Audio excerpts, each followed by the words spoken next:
She was on a dead-end date, smiling politely at a man who never once noticed her hands were trembling under the table. Then, the most feared man in Chicago pulled up a chair beside her and said, "Leave. She's with me."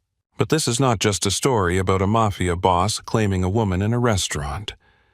It is about the ache of loving someone who never chose you, the courage it takes to walk away, and the danger of believing a powerful man when he finally says he was wrong. Picture the room: candlelight, expensive wine, quiet music, and one woman trying to pretend her past doesn't still own her heart. Stay until the end, because this story asks one question: can love still be real after it arrives too late? Like the video and comment where you're watching from. That question had followed Nora Bennett long before Adrian Kane ever pulled up a chair in that restaurant. Before the candlelight. Before Preston Vale's nervous smile collapsed. Before the whole dining room went still under the weight of Adrian's voice. Before all of that, there had been a house by the lake. Adrian Kane's estate sat north of Chicago behind iron gates and old trees bent by winter wind. From the road, it looked less like a home and more like a secret the city had agreed not to speak about. Gray stone walls. Tall windows. A private drive that curved through snow-dusted grounds toward a front door most people only entered after being searched, invited, or warned. Nora used to arrive before sunrise. She liked that hour because the world had not yet started lying to itself. The sky was pale, the lake was dark, and the house still carried the heavy quiet of unfinished dreams. By 5:40 in the morning, the security team had already changed shifts. Men in black coats stood near the gates with gloved hands and watchful eyes. Engines hummed low in the cold. Somewhere near the garage, a radio murmured with police chatter that no one officially listened to. Nora walked through it all with a leather work bag on her shoulder and coffee warming her fingers. The guards knew her. They nodded without making conversation. Not because they disliked her. Because everyone around Adrian Kane learned quickly that silence had value. Inside the estate was warm, but never soft. Marble floors gleamed beneath gold light. Dark wood lined the halls. Expensive paintings watched from the walls like judges who had already made up their minds. The place smelled faintly of leather cedar coffee and power. Nora moved through it as if she belonged to the rhythm of the house itself. She knew which hallway lights flickered in storms. She knew which door to the east wing needed a gentle push near the handle. She knew the silver drawer in the dining room stuck if the humidity rose. She knew the flowers Adrian disliked, though he had never told her why. She knew not to place lilies in the foyer because one morning months earlier he had stopped walking for half a second when he smelled them. No one else had noticed. Nora had. That was her curse. She noticed everything. She was not a maid, not exactly. Her official title was private house manager, though that never seemed to cover the whole truth. She organized rooms, handled vendors, managed staff schedules, prepared spaces for meetings that were never called meetings, and made sure the estate looked calm no matter how much danger passed through it. If the Kane house was a body, Nora kept the blood moving. She entered the kitchen and hung her coat on the same hook she always used. The morning staff had not arrived yet except for Rose, the assistant cook, who was quietly slicing fruit near the island. Rose glanced up. "You're early again." Nora set her bag down. "So are you." "Couldn't sleep. That makes two of us." Rose looked toward the far hall where Adrian's office waited behind a closed door. "He's already awake." Nora did not ask how Rose knew. Everyone knew when Adrian Kane was awake. The house changed around him. Nora washed her hands, rolled up her sleeves, and reached for the gray mug on the second shelf. It had a tiny chip near the handle. Any other mug in the cabinet cost more than Nora's monthly rent, but Adrian used that one every morning. Black coffee, strong, no sugar, no cream. The machine hissed softly. Steam rose into the air. Nora waited, watching the surface darken, counting under her breath. Not too hot, never too cold. Adrian had never asked her to time it. He had never even mentioned the temperature. He would drink whatever was placed in front of him without complaint. But the first time she had given it to him just right, he had looked at the mug, then at her, and said one word. Perfect. That word had been enough to ruin her. Nora carried the coffee down the hall. Adrian's office door was cracked open. A thin line of amber light spilled across the floor. His voice came from inside, low and controlled. Number. A pause. I don't care what he promised. Promises are cheap when men are scared. Nora stopped beside the door, eyes lowered out of habit. Adrian continued. Tell Senator Whitcomb he can keep his donation and his excuses. If he wants my protection, he stops talking to Marlowe. Another pause. His tone softened, which somehow made it more dangerous. I am being patient. That is the part you should worry about. The call ended. Nora lifted her hand and knocked once. Come in. She stepped inside. Adrian Kane stood near the window with the city still dark beyond the glass. Even this far north Chicago seemed to glow beneath the clouds, restless and distant. He wore black trousers, a white shirt with the sleeves rolled to his forearms, and no tie. His hair was still damp from a shower. His face carried the kind of calm that made louder men feel foolish. He turned toward her. Morning, Nora. Every morning he said her name as though he had chosen it carefully. Every morning she pretended it did not matter. Good morning, Mr. Kane. His eyes moved over her face. Adrian. He corrected her almost every time. She never accepted the correction. It was safer that way. She crossed the room and placed the mug on his desk. Your coffee. He picked it up. Their fingers brushed for less than a second. Nora felt it everywhere. Adrian gave no sign that he felt anything at all. He took a sip, held the mug for a moment, and looked at her over the rim. Perfect. There it was again. That small, careless mercy. Nora lowered her gaze before he could see what it did to her. I'll have the West Lounge ready by noon. You have guests at 3. Business guests. 2 business guests. 4 dinner guests. Adrian's expression did not change. Names. She opened the leather folder in her hands. Cole Mercer confirmed. Daniel Voss confirmed. Senator Whitcomb declined, though his assistant called twice after midnight. For dinner, Vanessa Hart, Camille Rhodes, Elise Monroe, and a woman named Tessa Bell. She did not look up when she said the women's names. She did not have to. The silence gave her enough. Adrian walked back to the desk and set the coffee down. Cancel Tessa. Nora looked up before she could stop herself. Adrian's gaze was already on her. For one strange second, the room seemed to narrow around them. Then his phone buzzed. The moment snapped. He picked it up, glanced at the screen, and the man returned to stone. That will be all. Nora nodded. Of course. She left before her face could betray her. Out in the hallway, she pressed her fingers briefly against her palm, where his skin had touched hers. It was foolish. She knew it was foolish. A brush of fingers was not intimacy. A word about coffee was not affection. A glance was not a confession. But loneliness could turn crumbs into feasts. By noon, the estate was awake and full. Cleaners moved through guest rooms. Security checked windows and side entrances. Florists arrived with white roses and green branches. Nora sent half the flowers back because the arrangement looked too delicate for Adrian's home. Nothing delicate survived long there. She supervised the dining room, adjusted the lighting in the lounge, confirmed wine service, checked the guest bathroom, replaced hand towels, and made sure the private hallway stayed locked. No one asked how she remembered everything. They simply expected her to. That was how invisibility worked. When you were good enough at holding the world together, people stopped seeing the hands doing the holding. In the afternoon, Cole Mercer arrived first. Cole was Adrian's second-in-command, and the only man in the house who smiled like he knew exactly where the bodies were buried, because he had probably chosen the soil. He was tall, blond, and deceptively charming with sharp eyes that missed little. He found Nora in the dining room aligning glassware, still saving civilization one fork at a time. Nora did not look up. Someone has to. Cole picked up a spoon and inspected his reflection. If I ever become respectable, I want you to manage my funeral. You would have to become respectable first. He laughed. That laugh was easy. Cole gave smiles away like counterfeit bills.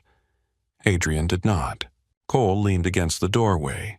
He's in a mood. He's always in a mood. Not like this. Nora adjusted a wine glass. What happened? Cole's eyes sharpened just slightly. You asking as staff or as Nora? Her hand stilled. Then she continued working, as the person responsible for keeping this house from falling apart. Cole studied her for another second. Marlowe is pushing south. The name meant something in the house. Nora had heard it before, spoken quietly by men who lowered their voices without realizing it. Vincent Marlowe. A rival with clean suits, dirty money, and a habit of turning personal weaknesses into public punishments. Is there danger tonight? Nora asked. There is always danger. That isn't an answer. Cole smiled, but his eyes stayed serious. No one gets through the gates unless Adrian wants them through. Nora placed the last glass down. That also isn't an answer. Cole's smile faded. For a moment he looked less amused and more tired. You notice too much, Nora. She met his gaze. And everyone else notices too little. Before he could respond, Adrian's voice came from behind them. Cole. Both of them turned. Adrian stood at the end of the hall, one hand in his pocket. His eyes on Cole first, then Nora. The air changed. Cole straightened. Boss. Adrian looked at Nora. Everything ready? Yes. Good. He looked back to Cole. With me. Cole gave Nora one last unreadable glance and followed Adrian down the hall. Nora watched them disappear into the office. The door closed. She exhaled slowly. The rest of the day unfolded like a performance where everyone knew their lines except her heart. By 7, the women arrived. Vanessa Hart wore emerald silk and a diamond bracelet that flashed every time she moved her hand. Camille Rhodes smelled like jasmine and expensive cigarettes. Elise Monroe laughed too loudly before anyone said anything worth laughing at. Nora took coats. She directed servers. She poured water. She faded into corners. Adrian entered the lounge 15 minutes later. Every woman in the room turned toward him. Nora hated them for it. Then hated herself more because she understood. Adrian Kane did not enter rooms like ordinary men. He changed their center. Conversations bent toward him. Postures adjusted. People became more careful, more beautiful, more false. Vanessa touched his arm when she greeted him. Adrian allowed it. Camille leaned close to say something near his ear. Adrian listened. Elise laughed and placed one red-painted hand on his chest. Adrian did not step away. Nora stood near the bar with a tray of glasses and felt something inside her fold inward. It was not jealousy in the clean, dramatic way people wrote about in books. It was smaller than that and uglier. It was the slow humiliation of knowing she had no claim, no right, no reason to hurt and hurting anyway. She moved to the kitchen. Rose saw her face. Oh, honey. Nora set the tray down. Don't. I didn't say anything. Your face did. Rose turned back to the sink, giving her privacy disguised as work. Nora gripped the edge of the counter. From the lounge, laughter spilled through the open doorway. Adrian's voice followed low and amused. Nora closed her eyes. She had built a life around small signs. The way he said her name. The way his gaze sometimes lingered. The way he trusted her with the house. The way he never brought the same woman twice, as if none of them mattered enough to repeat. She had mistaken absence for possibility. Maybe he did not choose them because they meant nothing. Maybe that left room for someone who did. But watching Elise touch his chest made the truth too plain to escape. Adrian did not choose anyone, and Nora had been foolish enough to think being near him was different from being chosen by him. Later, after midnight, the guests left in a blur of perfume and silk. Their laughter faded down the front steps. Their lipstick remained on crystal. Their perfume lingered in the cushions. One earring lay beneath a chair like evidence of a crime no one cared about. Nora cleaned the lounge alone. She picked up glasses one by one. A red print stained the rim of Adrian's glass. She stared at it for too long. Then she carried it to the kitchen and scrubbed until the mark disappeared. Her reflection in the dark window looked pale and tired. When she returned to the lounge, Adrian was there. He stood near the fireplace, jacket off sleeves, rolled a drink untouched in his hand. Nora stopped. "I thought everyone had gone." "They have." She nodded and reached for the last tray. Adrian watched her. "You've been quiet tonight." Nora almost laughed. She was always quiet. He was only noticing because the room had emptied. "Just tired." His gaze narrowed slightly. "You should rest." It was such a simple sentence, almost kind, and it hurt worse than neglect. Because kindness from a man who would never love her felt like rain in a desert she was trying to leave. "I will," she said. Adrian set his glass down. "Nora." She looked at him because she had never learned how not to. His expression was unreadable. For a breath, she thought he might say something real, something dangerous, something that would ruin her completely. Instead, he said, "Make sure the west gate is checked before morning." Cole mentioned a sensor issue. The hope died so quietly she almost respected it. "Yes, Mr. Kane." Something flickered across his face when she used the formal name. But he let her go. Nora walked out of the lounge with the tray in her hands, and the final piece of her heart breaking cleanly in two. Her room sat at the back of the property, in the smaller staff wing where the ceilings were lower and the windows faced the service drive. It was not unpleasant. Adrian paid well. The room was warm, private, and quiet. She had a narrow bed, a small desk, a closet, and a view of the winter trees. For a long time she sat on the edge of the bed without turning on the light. Her phone glowed beside her. A message from Maya waited on the screen. "You still alive in that castle?" Nora stared at it, then typed, "Barely." Maya responded quickly. "One day that man is going to look up and realize you were the whole damn house." Nora's eyes burned. She typed back, "I can't wait for that." She placed the phone face down. Then she stood. There was no dramatic crying, no throwing things, no midnight confession. Pain did not always arrive as a storm. Sometimes it arrived as clarity. She packed one suitcase, work clothes, 2 sweaters, a framed photo of her mother, a small jewelry box, the paperback novel she had been pretending to read for 6 months. Then she went to Adrian's office. The house was asleep around her, though sleep never fully touched that place. Cameras watched the halls. Security moved beyond the windows. Somewhere deep in the estate, men were still awake, still guarding, still planning for dangers Nora would never be told about. Adrian's office was empty. His desk lamp glowed. The gray mug sat exactly where he had left it.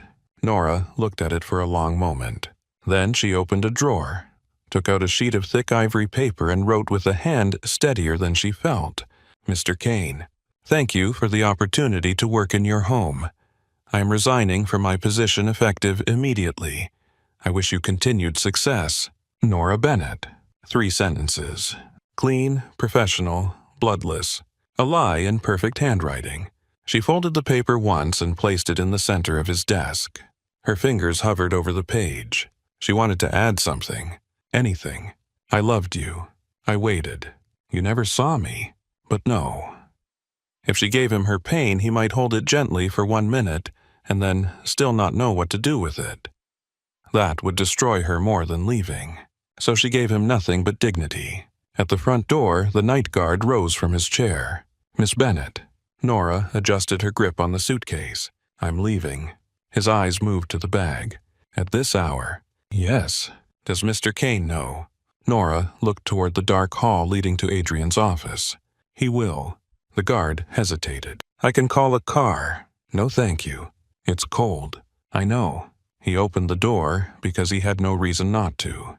Winter air entered the house sharp and clean. Nora stepped outside. The estate rose behind her, lit from within, beautiful and merciless. She walked down the front steps and did not look back until she reached the gate. Only once. The house stood against the dark like a king who had lost nothing. Nora tightened her coat around herself. Then she turned away. The first weeks after leaving felt strange, as if her body had walked out before her heart understood the address had changed. She rented a small apartment in Logan Square above a bakery that made the whole building smell like sugar before dawn. The floors creaked. The radiator hissed at night. The kitchen cabinets did not close properly. The bathroom mirror had a crack in one corner. It was the most peaceful place she had ever lived. No guards at the gate. No black cars idling outside. No women leaving perfume behind in rooms she had to restore. No Adrian. That last part was both mercy and punishment. Nora found work at a boutique interior design firm run by a woman named Helen Price, who wore linen pants in winter and spoke about color palettes like they were moral convictions. The job paid less than Adrian had, but it asked less of her soul. She spent her days measuring rooms, selecting fabrics, arguing with contractors, and convincing wealthy clients that not every wall needed to be white. She was good at it, not just because she understood space, but because she understood what people needed from rooms before they knew how to say it. A young couple wanted a nursery that did not feel like panic. A divorced man wanted a living room that did not look temporary. An older widow wanted to keep her husband's chair without making the whole house feel like a shrine. Nora listened. She noticed. She arranged the world until people could breathe inside it. Some nights she came home exhausted and proud. Other nights she found herself standing in her tiny kitchen with a mug of coffee in her hand, waiting 40 seconds before taking the first sip. Then she would set the mug down untouched. Maya visited often. Maya. Collins was loud in all the ways Nora had trained herself not to be. She had dark curls, sharp eyeliner, and the kind of loyalty that could become a weapon if necessary.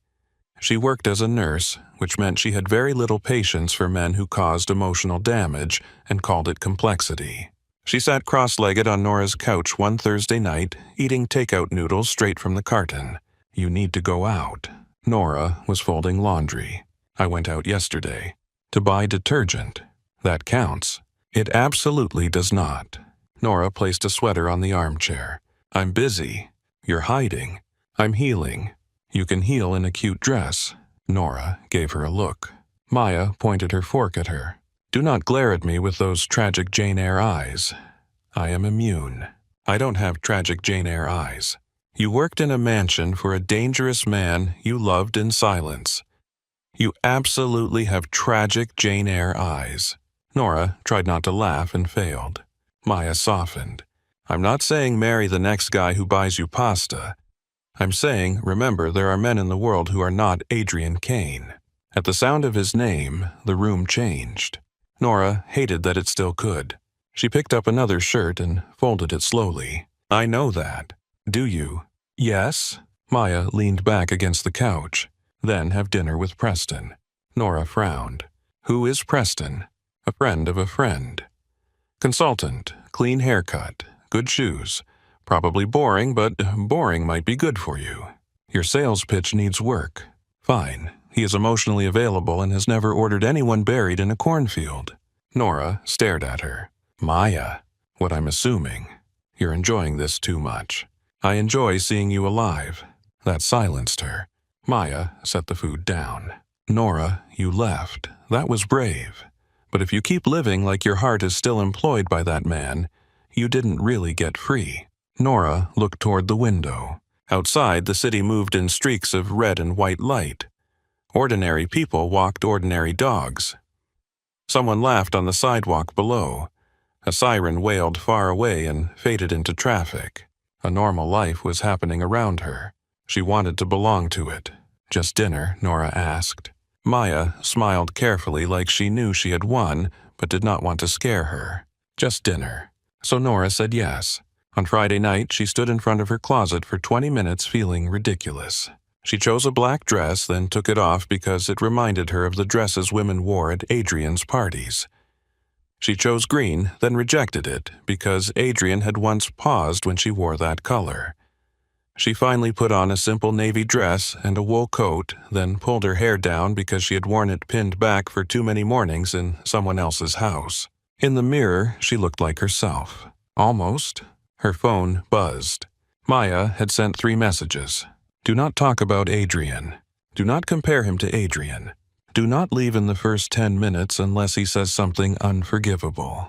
Nora typed back, "Define unforgivable." Maya responded, If he says, "Crypto leave," Nora laughed. It felt rusty but real.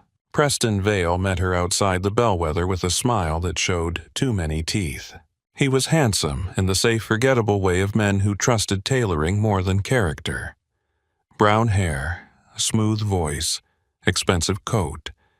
He kissed her cheek before she could decide whether she wanted him to. "You look beautiful," he said. "Thank you. I took the liberty of getting us a table by the window." Nora smiled politely. "That's nice." Inside, the restaurant glowed like a promise made by people who could afford to break them. Candlelight trembled against glass. Servers moved soundlessly between tables. A pianist played something soft near the bar. Preston placed a hand lightly at her back as they walked. Nora moved half a step ahead. He did not seem to notice. At the table, he ordered wine without asking what she liked. He spoke about market trends, private equity, and a friend who knew a city alderman. Nora nodded, smiled, and wondered how long dinner had to last before leaving became socially acceptable. Still, she tried. She asked about his work. He answered for 12 minutes. She asked about his family. He gave her a polished story about summers in Lake Geneva and a father who believed in discipline. He asked where she worked now, and when she told him, his interest sharpened for the first time all night. "Interior design. That's interesting. Didn't Maya say you used to manage private homes?" Nora lifted her glass. "One private home. Anyone notable?" Her fingers tightened around the stem. "Just a client." Preston smiled. "Come on, this is Chicago. Everyone notable knows everyone dangerous." Nora set the glass down. "What makes you say dangerous?" He laughed lightly. Figure of speech. But his eyes stayed too attentive. Something cold moved through Nora's stomach. She told herself she was being paranoid. Adrian's world had taught her to see shadows everywhere. Preston was probably just awkward. Just curious. Just boring in a slightly invasive way. The waiter arrived with the wine. Preston tasted it and approved it with an air of performance. Nora watched the candle flame bend in the draft from the front door. For a moment, she smelled cedar and black coffee. Impossible. She looked up. Across the room, a server had stopped walking. The bartender lowered a bottle. A man at the next table went silent in the middle of a sentence. Nora did not turn right away. She knew before she saw him. Some people entered a room. Adrian Kane arrived like consequence. A chair moved beside her. Smooth, certain, terribly familiar. Adrian sat down as if the world had made space for him long before he asked. His coat was dark. His jaw was set. His eyes moved once over Nora's face, checking for something she hated him for still knowing how to search for. Then he looked at Preston. Leave. The word was quiet. The whole restaurant heard it anyway. And somewhere beneath Nora's anger, beneath the shock and the humiliation and the old ache tearing open in her chest, one thought rose with terrifying clarity. Adrian Kane had finally looked up, and he was too late. He had been too late for 3 months. Adrian Kane did not understand that at first. In the beginning, Nora Bennett's absence seemed like an inconvenience, the kind of disruption a house like his could absorb. People left. Staff changed. New hands learned old routines. The estate had survived arrests, betrayals, funerals, raids, and winter storms that beat against the windows like fists. One woman leaving should not have changed the temperature of every room, but it did. The morning after Nora resigned, Adrian found her letter in the center of his desk. The paper was folded once. Precise, clean, controlled. Just like her. He read it, standing by the window, coffee cooling untouched behind him. "Mr. Kane, thank you for the opportunity to work in your home. I am resigning from my position effective immediately. I wish you continued success. Nora Bennett." That was all. No complaint, no accusation, no explanation. Adrian stared at the final line longer than necessary. Her name looked different in ink. Too final, too distant. As if the woman who had moved through his home for nearly 2 years had reduced herself to 12 letters and walked out before dawn. He set the letter down, then picked it up again. He told himself there was nothing to solve. Nora had quit. She had a right to quit. She owed him no confession, no reason, no dramatic farewell. He had always respected clean endings. This one did not feel clean. It felt like a door had closed somewhere inside the house and no one else had heard it. That morning, someone brought him coffee in a white porcelain cup. He looked at it. "Where is the gray mug?" The young staff member froze. "I'm sorry, sir." The gray mug. Chipped handle. "I can find it." Adrian said nothing. The man returned 3 minutes later with the correct mug filled to the brim. Adrian lifted it and took one sip. Too hot. Not wrong enough to complain about. Not right enough to ignore. He placed it down. "You can go." The man left quickly. Adrian stood alone in the kitchen staring at the dark surface of the coffee, as if it had betrayed him. Nora always waited. He had never noticed that she waited until she was gone. That realization irritated him. Then it followed him. By the third day, the estate had adjusted on paper. Staff schedules were rewritten. Vendors were contacted. Rose took over the morning kitchen rotation. A new house manager, a competent woman named Lydia Cross, arrived with references and a steady voice. She was efficient, professional, respectful. Adrian disliked nothing about her. That somehow made it worse. Lydia organized the dining room beautifully, but the room felt staged instead of ready. She replaced the flowers with orchids expensive and white, and Adrian stood in the foyer for almost a full minute before he realized what bothered him. Nora would not have used orchids in winter. She would have chosen branches, something spare and dark, something that belonged to the season instead of pretending against it. He hated that he knew what she would have chosen. Or maybe he hated that he had not known sooner. At night, the house grew louder. Not in sound, in space. Footsteps echoed too long. Laughter from guests carried too far down the hall. Glasses sat on tables for minutes longer than they should have, catching light in careless rings. A cushion stayed crooked on a chair in the lounge until Adrian crossed the room and straightened it himself. Cole Mercer saw him do it. His second-in-command leaned against the doorway with a glass in one hand and amusement in his eyes. "I never thought I'd live long enough to watch you arrange pillows." Adrian did not look at him. It was crooked, tragic. Adrian walked past him. Cole's voice followed. She was good at her job. Adrian stopped. The room seemed to tighten. Cole took a sip of his drink, casual, in the way only dangerous men could afford to be. Nora, he clarified, though he did not need to. Adrian looked back. She quit. That's what people do when they want to leave. Adrian's jaw shifted. She left in the middle of the night. Cole's amusement faded a little. That's what people do when leaving in daylight would hurt too much. Adrian held his gaze. "You know something. I know she was tired. Everyone is tired. Not like that." The words landed quietly. Adrian did not ask for more because asking would require admitting he needed an answer. Instead, he went to his office, opened the top drawer, and took out Nora's letter. He read it again. 3 sentences. No blood on the page. And yet he felt accused by every blank space she had left behind. In the weeks that followed, Adrian began cutting evenings short. Women still arrived when invited. Old habits had a way of continuing long after desire had died. Vanessa called. Camille sent messages. Elise appeared at a charity dinner in a silver dress and kissed his cheek in front of photographers. Adrian felt nothing, worse than nothing. He felt impatient. He used to think detachment made life simple.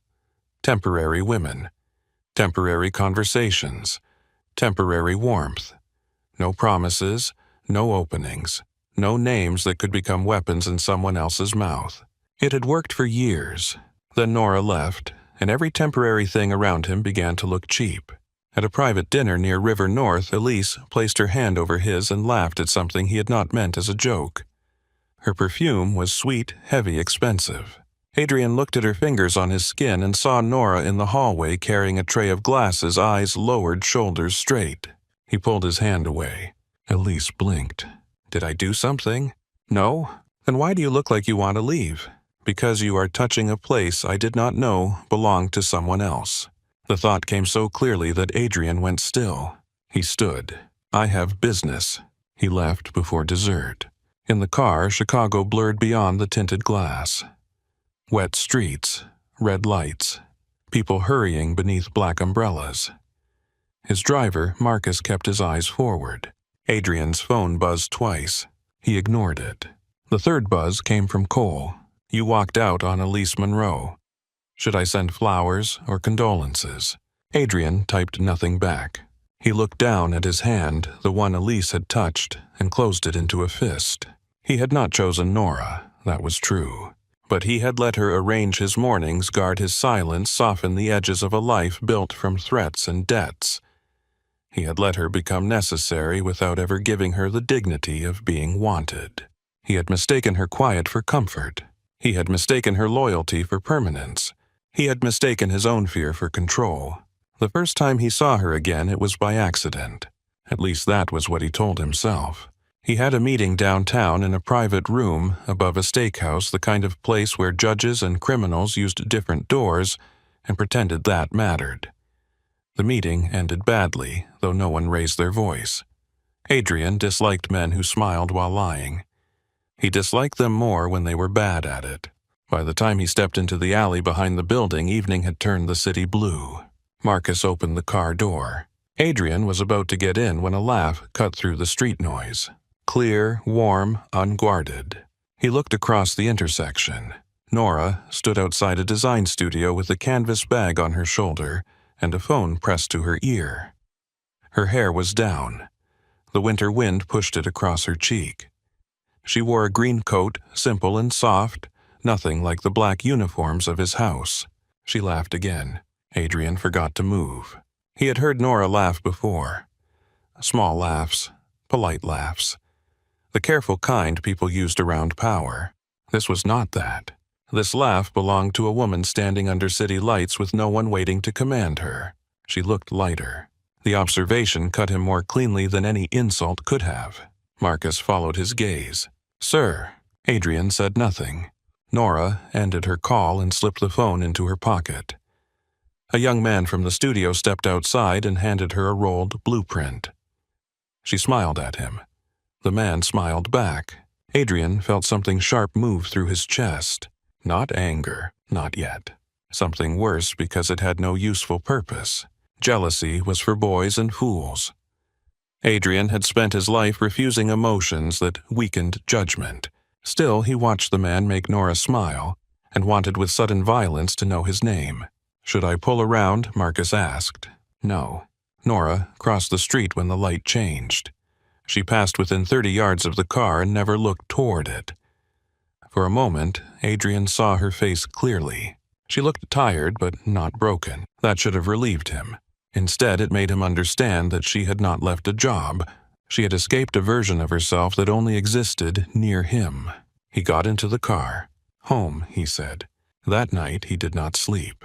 Near 2 in the morning, he stood in his office with Nora's letter on the desk and a glass of whiskey untouched beside it.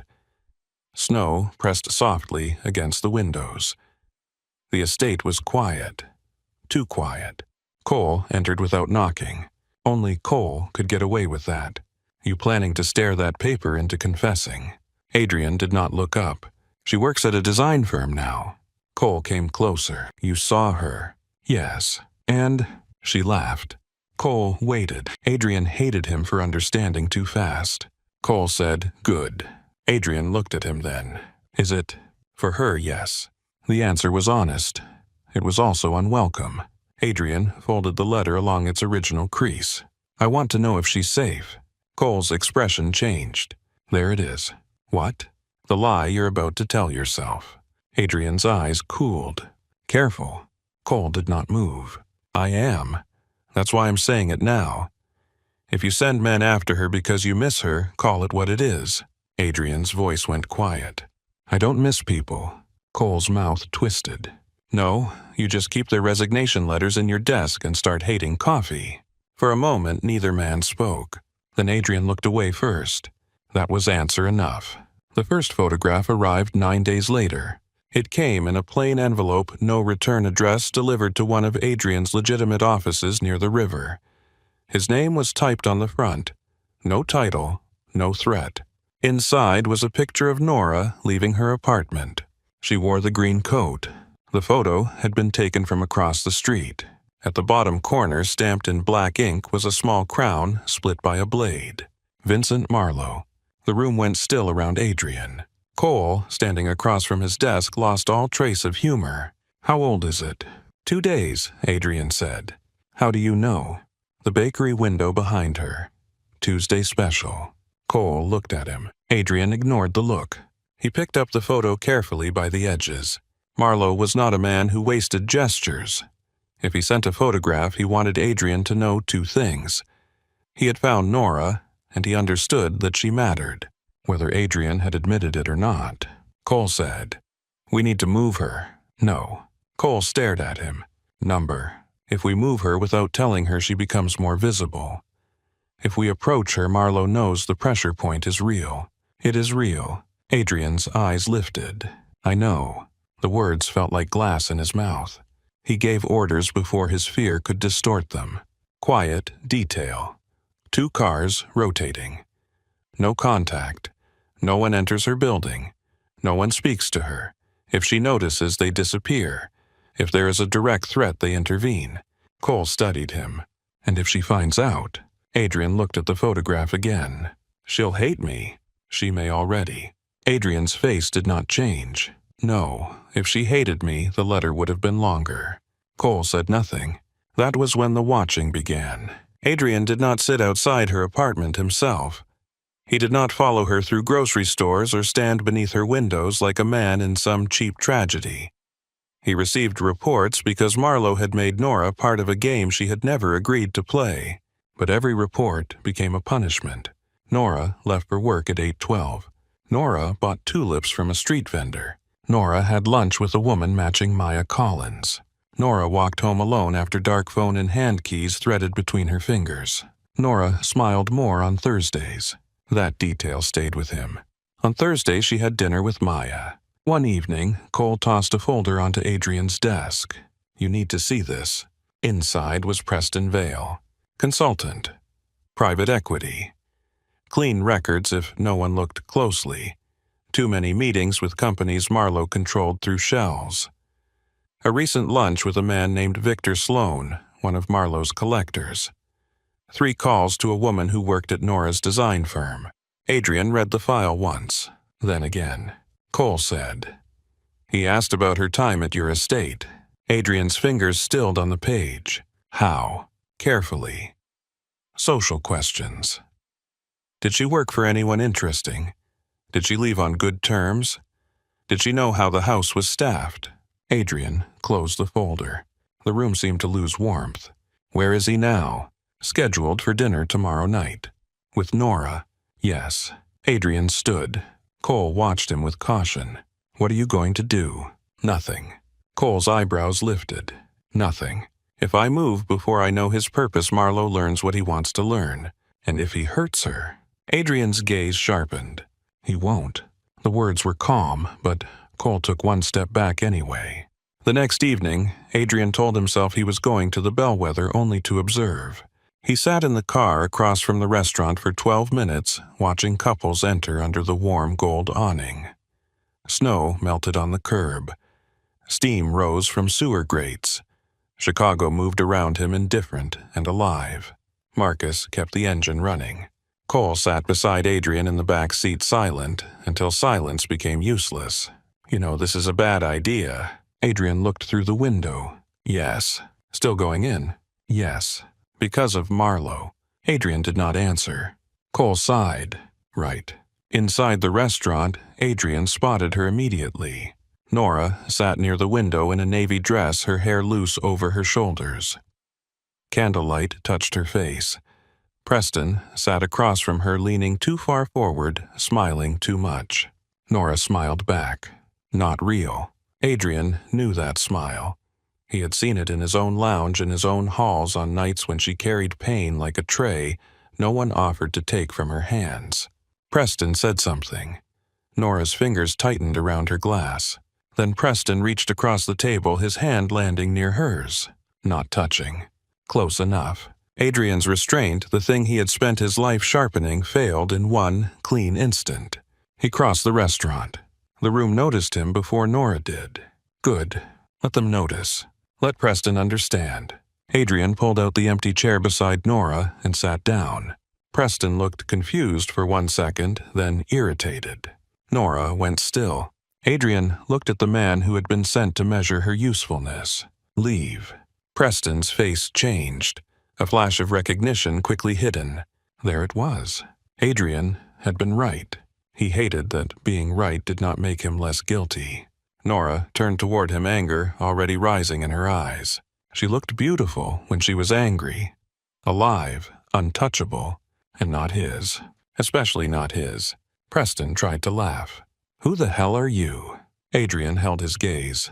The man telling you to leave while you still can. The restaurant held its breath. Preston swallowed. He looked at Nora, then back at Adrian, calculating whether pride was worth pain. It was not. He stood, muttered something useless, and left. Adrian watched him go. Then he looked at Nora. Whatever relief he felt died under the look on her face. You don't get to do that, she said. Her voice was low, steady, shaking only at the edges.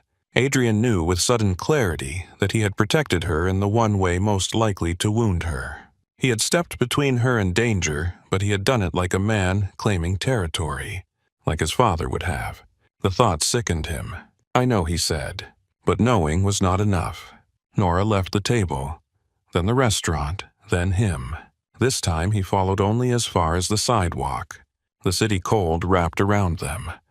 Nora stood under the spill of restaurant-light cheeks, flushed eyes bright with fury, and something older than fury. You embarrassed me. Yes. You scared him. Yes. You acted like I belonged to you. Adrian forced himself to remain still. Yes. She stared at him as if she wanted him to deny it, as if denial would make leaving easier. He gave her the only thing he had never given her enough of. Truth. I was wrong.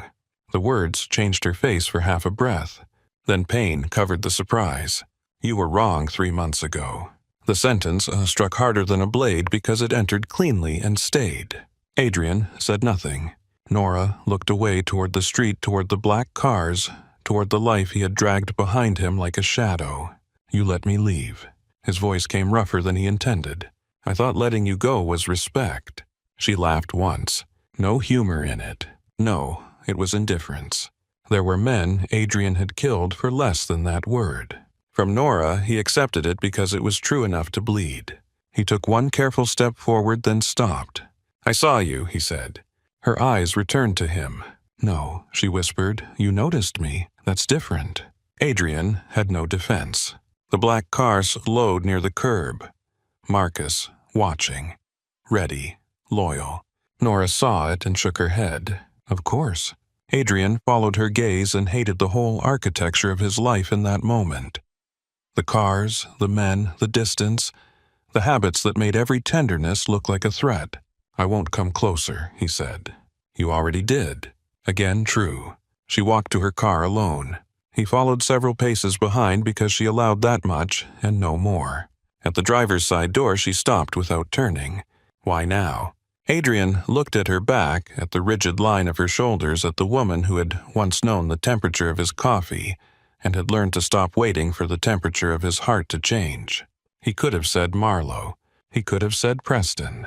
He could have said danger strategy timing. All of that was true. None of it was the whole truth.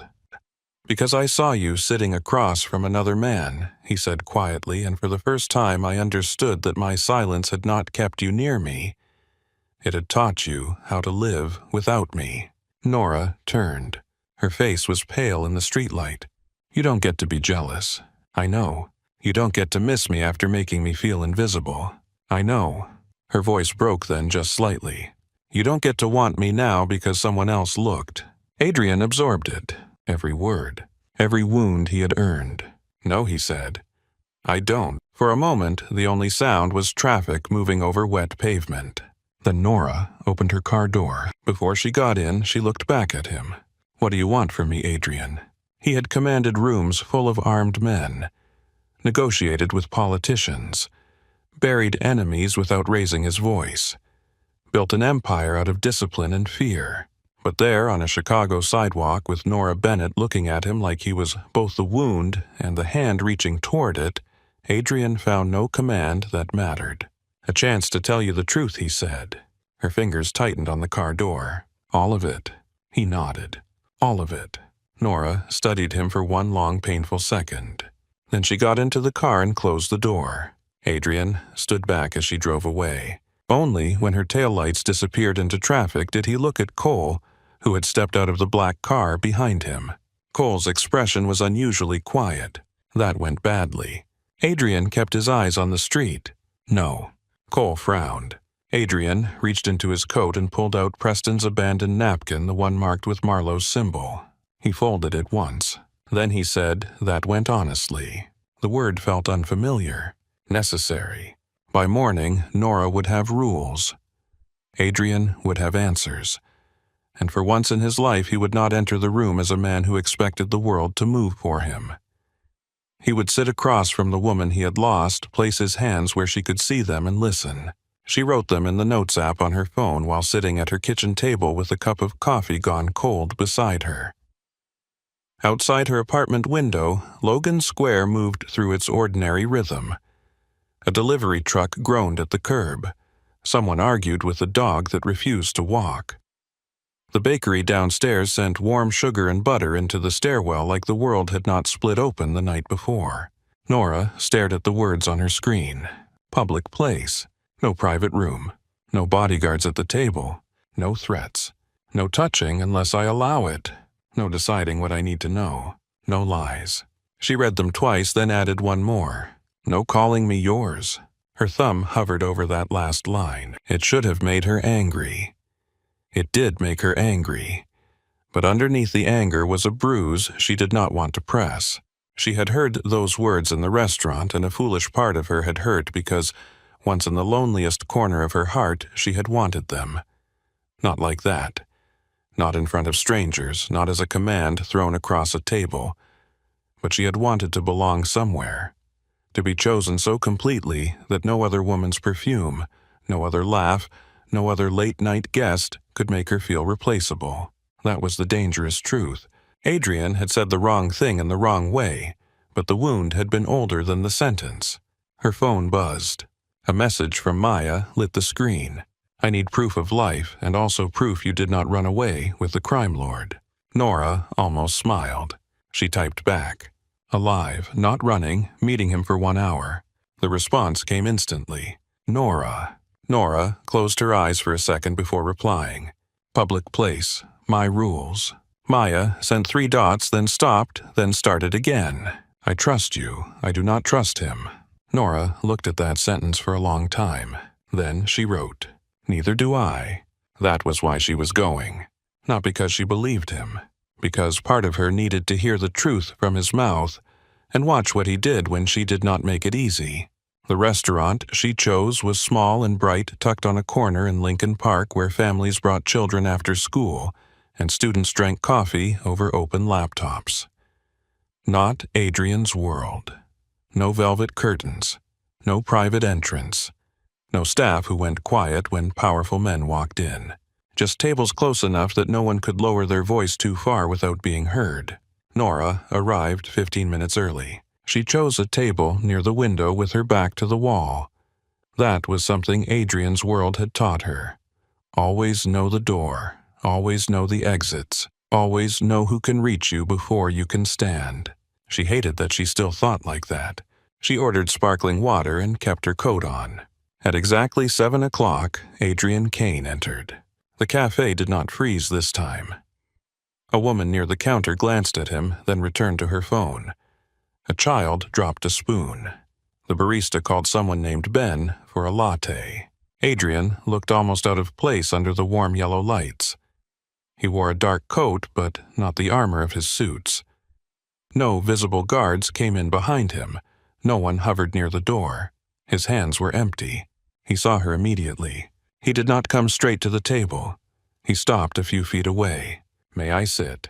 Nora lifted her eyes to him. The question was simple. It still landed. "You're asking?" "Yes." Because you want to, or because I told you to? Adrian did not look away. Both.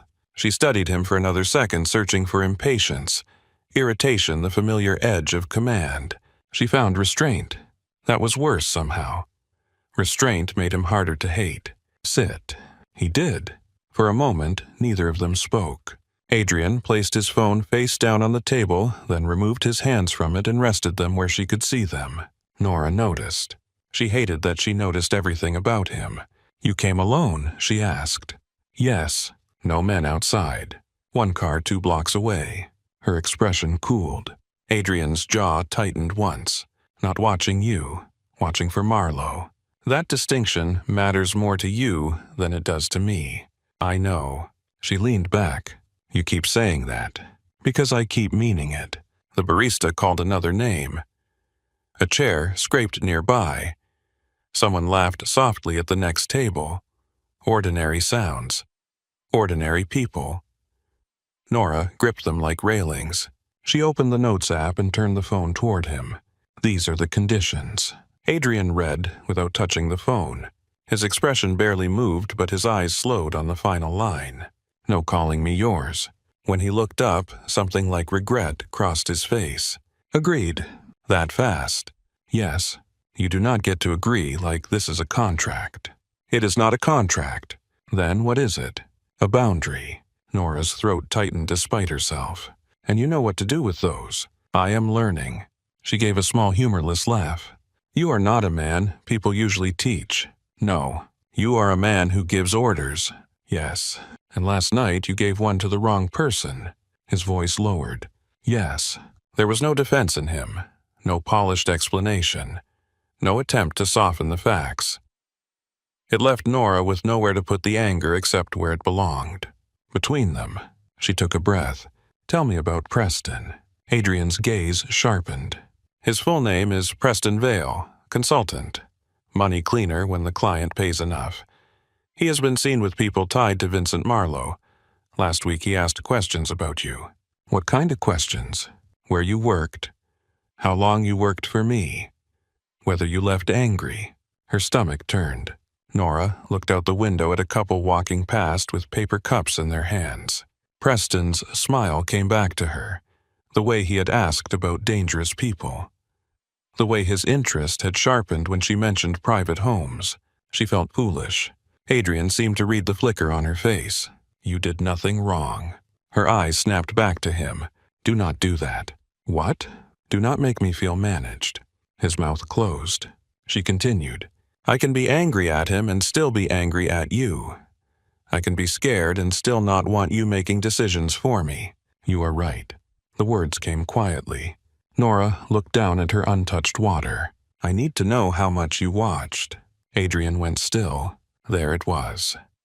The question that had sat like a stone in her chest since the sidewalk. He answered carefully. After Marlowe sent a photograph of you leaving your apartment, I ordered a quiet detail. No contact. No entry into your building. No listening devices. No access to your phone. Reports only when there was movement that could connect to a threat. Nora stared at him. A photograph. He reached inside his coat, slowly paused to let her see the movement, then took out a folded envelope and placed it on the table. She opened it. The photo was clear. Nora, leaving her building in her green coat, one hand tucked into her pocket bakery window, glowing behind her. For a second, sound fell away. She was used to feeling watched in Adrian's house. Everyone was watched there. But this was her street, her apartment, her new life, the place she had built after walking away. Someone had reached into it without touching the door. Her fingers tightened around the photograph. Adrian's voice was low. I should have told you. Yes, I thought telling you would pull you back into my world. It was already at my door. His face tightened. I know. Nora slid the photograph back into the envelope. How long? Almost 3 weeks. She exhaled sharp and controlled. 3 weeks. Yes, and you never thought I deserved to know. I thought I was protecting your peace. No. Her voice shook, but she kept it quiet. You were protecting yourself from a conversation you did not want to have. Adrian did not answer. The silence was his confession. Nora felt heat rise behind her eyes and hated that too. "You see how this works," she said. "You call it protection. You call it distance. You call it respect. But somehow I am still the last person to know what is happening to my own life." Adrian looked down at his hands. For the first time, she saw the effort it took him not to reach for control. "You are right," he said. "Stop saying that." He lifted his eyes. "What do you want me to say?" "The truth. Not the clean version. Not the version that makes you look noble." A long pause stretched across the table. Then Adrian spoke. "I was afraid if I came to you, you would ask why I cared." Nora's breath caught, and I did not know how to answer without admitting I had cared too late. The cafe moved around them. Cups clinked. Milk steamed. Someone near the counter complained about parking. Life continued rude and ordinary. Nora looked at him, really looked at him. Adrian Kane had always seemed carved from control. Even when blood was on his cuff or danger stood in his hallway, he carried himself like emotion was a language other people needed because they lacked discipline. Now he looked tired. Not weak, never weak, but human in a way that made the old ache inside her turn over. "You cared too late," she said. "Yes." "You let me leave." "Yes." "Why?" His throat moved once. "Because I thought letting you go was the one decent thing I could do." Nora laughed softly, but there was no joy in it. "You keep saying that like I left because I wanted a new job." Adrian's eyes stayed on hers. "Tell me why you left." "You know why." "I know pieces. I want to hear it from you." She shook her head. "No. You do not get to turn my pain into your confession scene. That is not what I'm trying to do." "What are you trying to do?" "Listen." The word sat there between them. Small, impossible. Nora wanted to reject it. She wanted to stand up, walk out, and leave him with the bill and all the words he had failed to say months ago. Instead, she heard herself speak. "I loved you in a house where I had to clean up after women you did not even remember." Adrian's face went still. Nora kept going because if she stopped, she would never start again. "I knew your coffee temperature. I knew which flowers made you go quiet. I knew when your meetings went badly before anyone else could tell. I knew when not to speak. I knew how to make your house feel calm. And for a while I thought that meant I mattered." "You did." "No," she said sharper than she intended. "I was useful. There is a difference." Adrian's eyes darkened, but he said nothing. "Good." She needed him silent.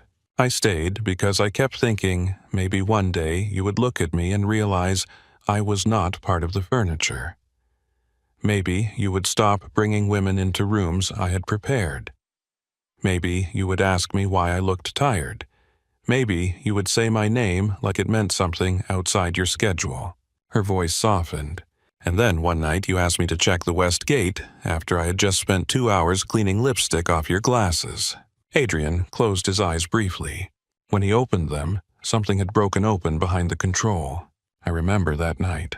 Nora gave a bitter smile. "Of course you remember the gate." "No," he said. "I remember your face when I said it." She froze. Adrian leaned forward slightly, not enough to crowd her. "I did see you, Nora. Not enough. Not honestly. But I saw moments. I saw you leave rooms too quickly. I saw you go quiet when certain women came. I saw you look at my hand once after I touched yours over a coffee cup." Her heart slammed hard against her ribs. "Then why did you do nothing?" His answer came low. "Because wanting you felt dangerous." Nora stared at him. "Dangerous for who?" "For you, for me, for anyone Marlowe or men like him could use." She shook her head slowly. "No, that is the polished answer." His jaw tightened. She waited. This time he gave her the uglier truth. "Because if I wanted you and you wanted me back, I would not have been able to pretend I was untouchable anymore." The honesty struck the table harder than any excuse. Nora looked away first. Outside, dusk had deepened. The window reflected them faintly, 2 shadows facing each other across a small table that did not belong to his world or hers. She whispered, "So you made me feel alone because you were scared." "Yes." The word should have angered her. It did, but it also settled something. There was no victory in hearing the truth from a man who had arrived late to his own heart. Adrian's voice changed. My mother was used against my father. Nora looked back at him. He did not speak like a man asking for pity. He spoke like he was placing a weapon on the table and stepping away from it. I was 12. My father thought love meant locking her behind gates, surrounding her with men, deciding where she went, who she saw, what she knew. He called it protection. She called it a beautiful prison. Nora's anger faltered, not gone, but altered. What happened to her? Adrian's eyes lowered. She died trying to leave. The words were quiet enough that only Nora could hear them. The cafe sound seemed distant now. I learned the wrong lesson, he said. I thought if I never chose anyone, no one could be used against me. I thought distance was mercy. I thought silence was control. And women. Temporary. Easy. Nothing anyone could hold over me. Nora swallowed. And me. His gaze lifted to hers. You were not temporary. That was the problem. Her chest hurt. She hated him a little for saying it beautifully. She hated herself more for needing to hear it. You let me hurt alone, she said. I did. You do not get to undo that with one conversation. I know. This time she let him say it. They sat until the lights outside turned blue and the cafe began to empty. Neither of them ordered food. The water sweated untouched on the table. Nora felt wrung out, hollowed, but strangely steady. At 8 o'clock, Adrian looked at his watch, then turned it face down. Your hour is over. Nora glanced at the clock above the counter. It was over 20 minutes ago. I know. You did not say anything. I said no pressure. She studied him. And if I get up now, I walk you to your car if you want. I stay here if you do not. And if I ask for the Marlowe file, I give it to you. All of it. All of it. No editing to protect my feelings. Number. She believed him enough to be frightened by it. Nora stood. Adrian stood only after she did. Outside, the evening air was cold enough to sting. The city glittered with headlights and wet pavement. They walked side by side, not touching. The space between them felt different from the space in the restaurant the night before. Less like a wall. More like a choice being respected. Her car waited half a block away. At the door, Nora stopped. This does not mean I forgive you. I know. It does not mean I trust you. I would not expect you to. It means I am willing to see whether your behavior can become louder than your regret. Adrian's expression shifted. Not a smile. Something deeper. Thank you. She opened the car door, then paused. And Adrian. Yes. If you ever say I am with you again, it better be because I said it first. For the first time that evening, warmth touched his eyes. Understood. Nora got into the car. Before she closed the door, he spoke again. May I send you the file tonight? She looked up at him. That one question, simple and practical, did more to steady her than any apology had. Yes. She closed the door. Adrian stepped back. He did not wait until she drove away like a guard. He turned first and walked back toward the cafe, giving her the small mercy of not being watched. Nora sat behind the wheel for a moment, hands resting on the leather. Her phone buzzed before she started the engine. A message from Adrian. The file is yours, no omissions. A second message arrived beneath it. I'm sorry I made you learn how to leave me. Nora closed her eyes. The anger was still there. So was the hurt. So was the fear. But beneath all of it, something else had begun to move. Not forgiveness. Not yet.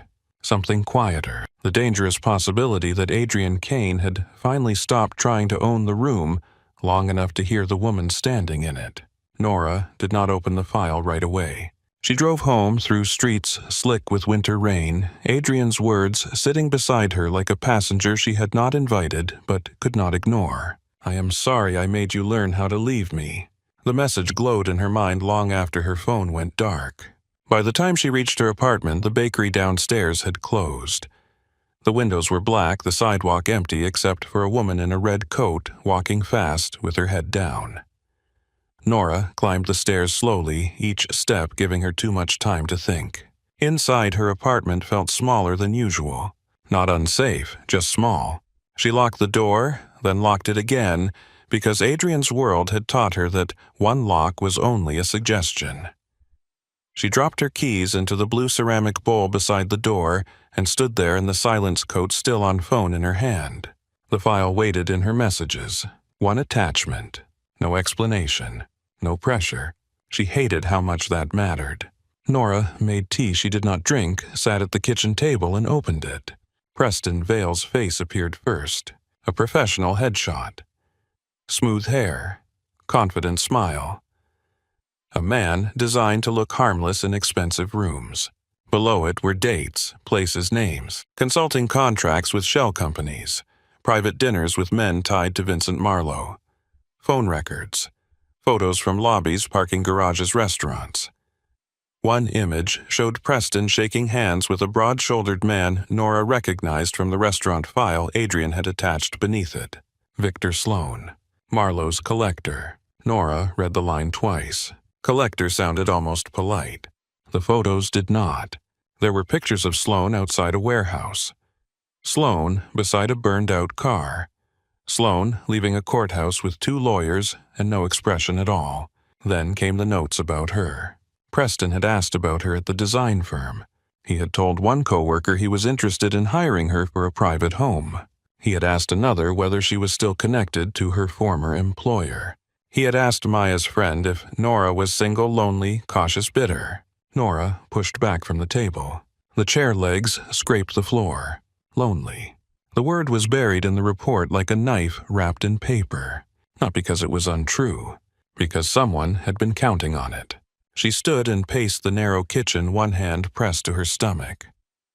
The apartment walls seemed too close. Her street, her job, her attempt at a life beyond Adrian had been watched, measured, and entered through the smallest crack. Not by Adrian, not only by Adrian. That made the anger complicated. It would have been easier if he had been the only villain in the room. Her phone buzzed. "Maya, did you get home?" Nora typed back. "Yes." A second later. "Are you okay?" Nora stared at the question. Then she wrote, "I do not know." Maya called immediately. Nora almost let it ring out, then answered. "Tell me," Maya said. No greeting, no soft entry. Nora closed her eyes. He sent the file. About boring finance guy. Preston. I refused to respect his name. Nora let out a weak laugh, but it broke in the middle. Maya's voice changed. "Nora, he was asking about me before the date. About Adrian's house. About whether I was angry when I left." Silence. Then Maya said very quietly, "I am coming over." "Number?" "Yes." "Maya, I'm tired. And I am furious. Those are compatible." Nora leaned against the counter. "I need a minute before someone else walks into my fear and tells me what to do with it." Maya went quiet. That was why Nora loved her. She could be loud, but she knew when to listen. "Okay," Maya said finally. "But you call me if anything changes." "I will." And Nora, yeah. Adrian being right about danger does not make him right about how he handled you. Nora looked toward the file on the table. "I know." "Good. Because men like that love when protection starts sounding like permission."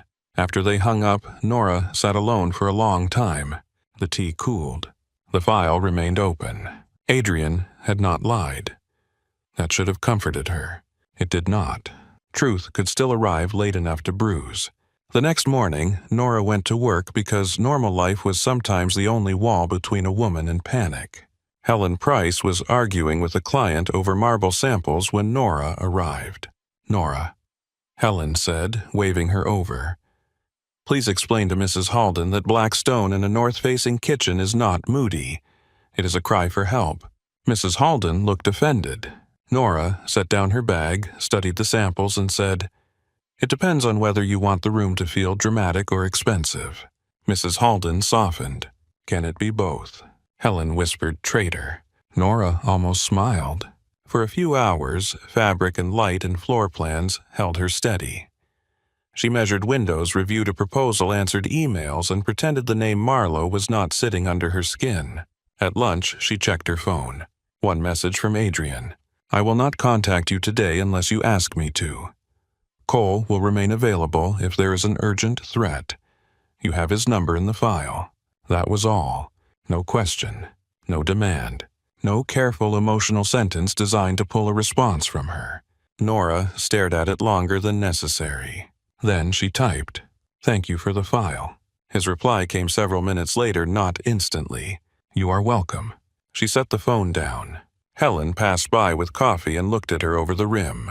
"You have the face of a woman deciding whether to forgive someone or bury him." Nora blinked. Helen walked on. "I recommend neither before lunch." That evening, Nora found another message waiting. "If you are willing, I would like to make dinner for you at my house. No staff, no guests, no expectation that you stay. You can leave at any time. I can send a car, or you can drive yourself." Nora read it once. Then again. His house. The word alone opened old doors. The kitchen before sunrise. The West Lounge after midnight. The gray mug. The lipstick on glasses. The hallway where she had learned to swallow pain before anyone could see it. Her thumb hovered over the screen. She typed, "Your house is not neutral." The reply came after a pause. "No, it is not." Then another. "That is why I am asking." Nora stood in her living room with the phone in both hands, feeling the old estate rise in her mind like weather. She should say no. She could say no. The power of that settled slowly through her chest. This time no one owned her yes. She wrote, "I will drive myself. I leave when I want." Adrian replied, "Always." One word. It stayed with her all the way through the night. The next evening, Nora changed clothes 3 times and hated all 3 versions of herself for caring. She finally chose dark jeans, a cream sweater, and her green coat. Not a dress. Not armor. Something that belonged to her new life, not his old one. Maya arrived while Nora was putting on earrings. She leaned against the doorframe, arms crossed. "You are really going." Nora looked at her in the mirror. "Yes. Do you want my opinion?" "No. That has never stopped me." I noticed. Maya came closer, softer now. "Are you going because you want to, or because part of you is still waiting for him to choose you?" Nora's hand stilled near her ear. The question was too honest to resent. "I do not know," she said. Maya nodded. "Then make sure you choose yourself first." Nora looked at her friend's reflection. That is what leaving was. And going back, Nora picked up her coat. "Maybe that is finding out whether I can stand in the same room without becoming the girl who waited." Maya swallowed whatever warning had been ready. Instead, she reached out and fixed Nora's collar. "Text me when you get there. Text me when you leave. If you do not text me, I will arrive with police pepper spray and very bad judgment." Nora smiled faintly. "I believe you." "You should." The drive north took 40 minutes. Chicago thinned into quieter streets, then older homes, dark trees, lake wind. Nora's hands tightened on the wheel as Adrian's estate appeared beyond the iron gates. The gates opened before she pressed the call button. Her stomach dropped. Then her phone buzzed. "Adrian, I opened them from the house. If that bothers you, I will close them and you can press the call button." Nora sat in the car staring through the windshield. Then, despite herself, she laughed once. Small, unsteady, real. She typed, "Leave them open." The driveway curved beneath bare branches dusted with snow. The house emerged slowly, gray stone lit from within. It looked exactly the same and completely different. No line of cars. No men at the entrance. No music spilling from the rooms. Only one light burning warmly near the front door. Nora parked her own car and took her time getting out. The front door opened before she reached the steps. Adrian stood there. No suit. No black coat. No armor. He wore dark jeans and a charcoal sweater with the sleeves pushed to his forearms. His hair looked as if he had run a hand through it too many times. He looked powerful still because power was not something Adrian could remove with clothing, but he also looked like a man who had been waiting and did not want to make the waiting obvious. "Hi," he said. Nora stopped 2 steps below him. "Hi." He moved back from the doorway. "Come in." She crossed the threshold. The scent reached her first. Garlic, lemon, warm bread something slightly burned. Not perfume, not cigar smoke, not the polished cold of expensive guests. Food. The house was quiet enough that Nora could hear the soft hum of heating through the vents.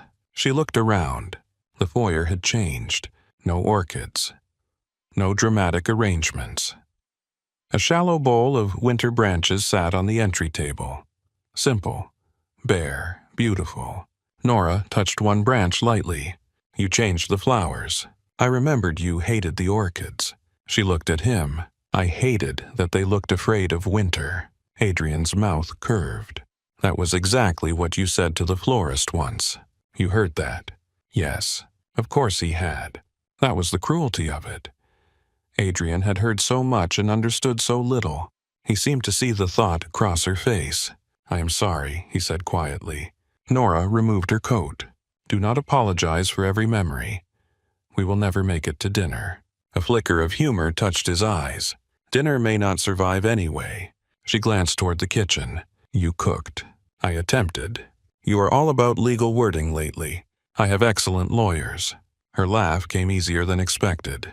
He took her coat only after she handed it to him. That mattered too. They walked to the kitchen side by side. Nora had spent hundreds of mornings there, but never like this. She had stood at the counter timing his coffee-checking grocery lists, directing staff arranging a world she did not get to belong to. Tonight, the lights were lower. 2 plates waited at the island. A pan sat on the stove. The bread was indeed slightly burned at one edge. Adrian saw her looking. I can order something. No, it may be safer. No, she said again, pulling out a stool.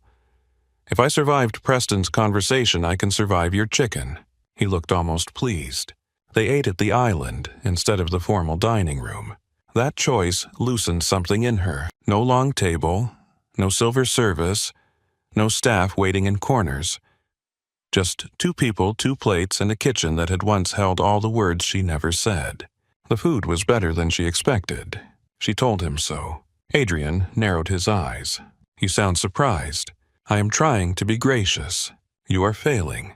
Then I am being honest. Better. Their knees brushed beneath the island.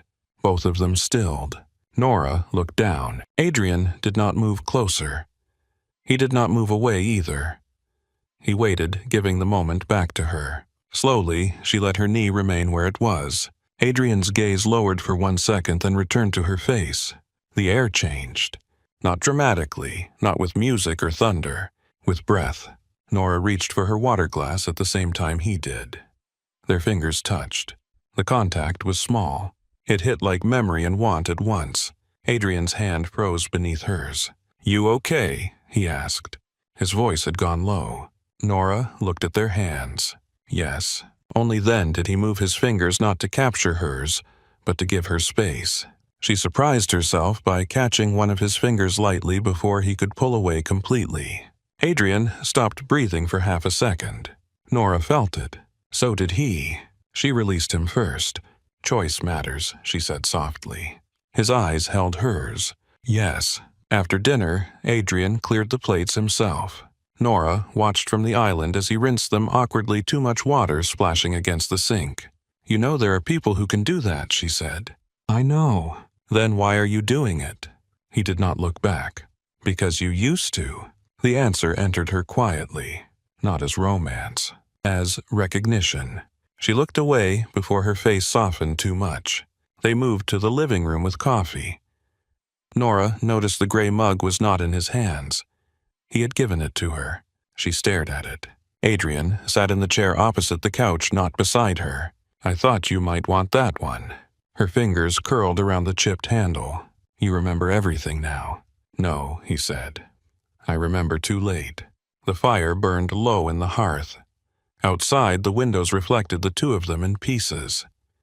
Nora on the couch, Adrian across from her, the space between them, full of old rooms and new rules. On the mantel were framed photographs she had never seen displayed before. A younger Adrian stood beside a woman with soft eyes and dark hair. In another photo, a hard-faced man in a suit stared at the camera with a child's hand gripped too tightly in his own. Nora rose and moved closer. Your parents. Yes. You never had these out. No. Why now?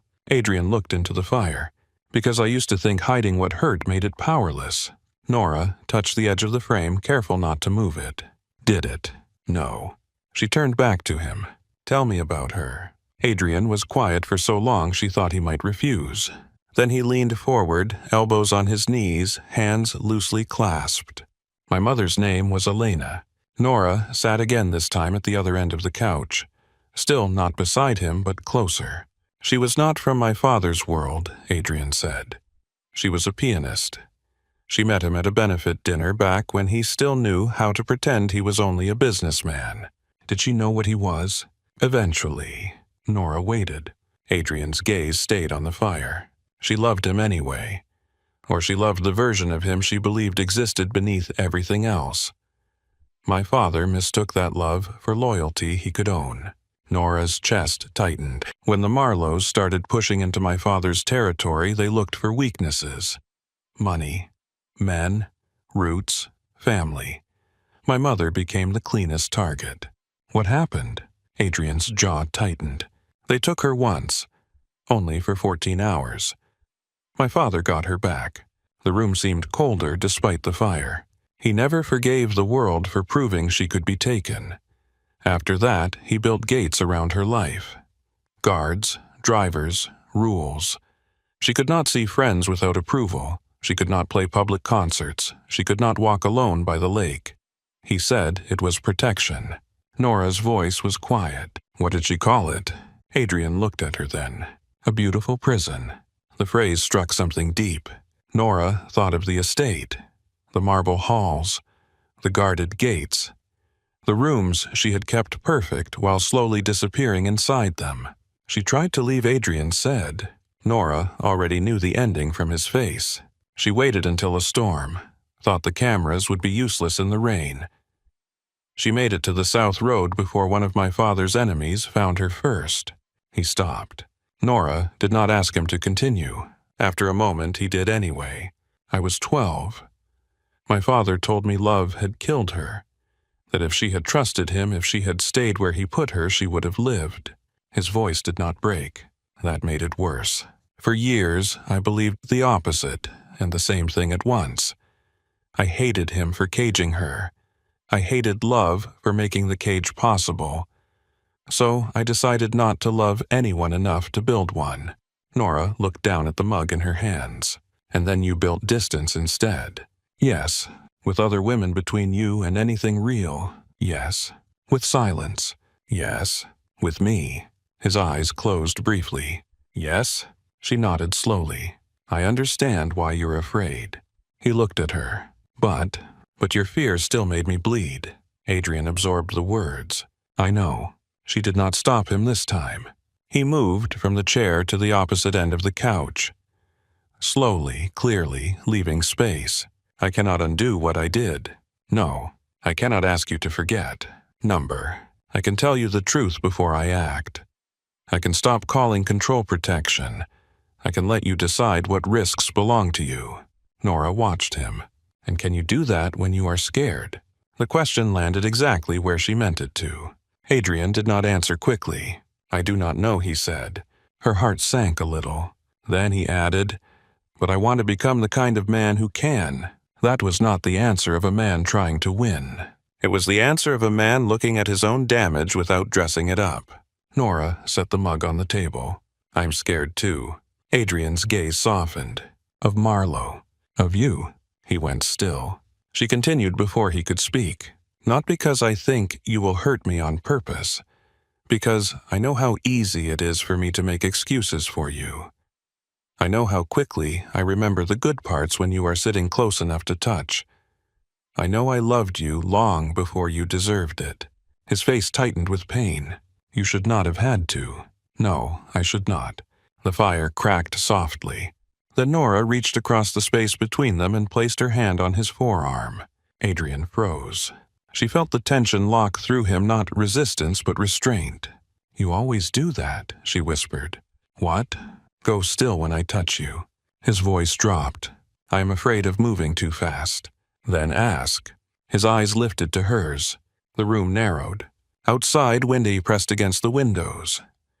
Inside, the fire threw gold over his face, softening nothing and revealing everything. "Can I kiss you, Nora?" Her pulse moved hard and fast. Yes. Adrian leaned in slowly.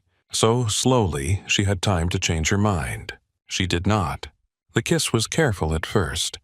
A question, not a claim. His mouth was warm, his hand resting on the cushion beside her, not on her body. Nora felt the restraint in him like a held breath. Then she touched his jaw. He exhaled against her lips. The kiss deepened. Not rushed, not desperate. Something older and quieter than desire moved beneath it. A grief, finally, finding language. A want that had learned to kneel before choice. When they parted, Adrian rested his forehead near hers but did not touch it without permission. Nora smiled faintly through the ache in her chest. "You can breathe." He gave a low laugh, rough and almost unfamiliar. "I am trying." She leaned back enough to look at him. "Not further tonight." His answer came immediately. "Okay." No disappointment, no pressure, no shadow passing over his face. Just okay. That single word did something dangerous to her heart. She stayed a while longer. They did not kiss again. They sat beside each other, not touching at first, then with Nora's hand resting lightly in his. The house around them felt different. Not healed, not harmless, but altered by the fact that Nora was no longer serving it, and Adrian was no longer pretending she was simply part of its order. At 10:30, Nora stood. "I should go." Adrian rose with her. "I will walk you to your car." She gave him a look. He corrected himself. "May I walk you to your car?" "Yes."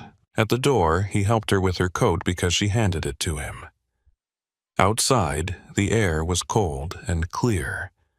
Her car waited in the drive where she had parked it herself. She turned before opening the door. Tonight was good. Adrian's expression softened in a way she had once begged the universe to see. "I'm glad. That does not mean everything is fixed." "I know." She smiled a little. "You earned that one." He almost smiled back. Nora opened the door, then paused. "Send me a message when Marlowe moves. Not after you handle it. Not when you think I am ready. When it happens." Adrian's face grew serious. "I will." She studied him under the porch light. "I need that to be true." "It will be." Nora got into her car and drove away with her hand steady on the wheel. For the first time since leaving Adrian's estate, she did not feel like she was escaping it. She felt like she had visited a room from her past and found a door still open. The next morning, Adrian woke before dawn. He had slept little, but not from restlessness. The house seemed quieter, softer around the edges. Nora's coffee mug sat washed and drying beside the sink. Her presence lingered without haunting him. He stood in the kitchen drinking coffee, too hot because he had made it himself, and stared out at the gray morning. Cole entered without ceremony as always. "You look terrible." "Good morning to you too." Cole poured himself coffee, took one sip, and winced. "You made this?" "Yes." "That explains the violence." Adrian ignored him. Cole set a phone on the island. Marlowe sent something. The calm vanished. Adrian picked up the phone. A photo filled the screen. Nora walking from his estate to her car the night before. Taken from beyond the tree line. Beneath it a message. Pretty thing to leave unguarded. Adrian's grip tightened around the phone until the case creaked. Cole watched him carefully. There are men ready. Adrian's old instincts rose with perfect clarity. Move her. Lock down her apartment. Put men on her door. Bring her back to the estate until Marlowe was dealt with. Tell her afterward. Safer that way. Cleaner. Controlled. He could already see the orders forming. Routes, cars, names, guns, doors closing. Then Nora's voice moved through him. "When it happens. Not after you handle it. When it happens." Adrian set the phone down slowly. Cole noticed. "What?" Adrian looked at the message again. "I need to tell her." Cole's eyebrows rose. "That is new." "Yes." "You sure?" "No." Adrian picked up his own phone and called Nora before he could talk himself out of it. She answered on the fourth ring voice, cautious and still soft with sleep. "Adrian." Marlowe sent a photo. Silence sharpened. "Of what?" You leaving my house last night? She inhaled quietly. You are telling me now. Yes. What did you want to do first? Adrian closed his eyes. The wrong thing. Another silence. Then Nora said, "Thank you for not doing it."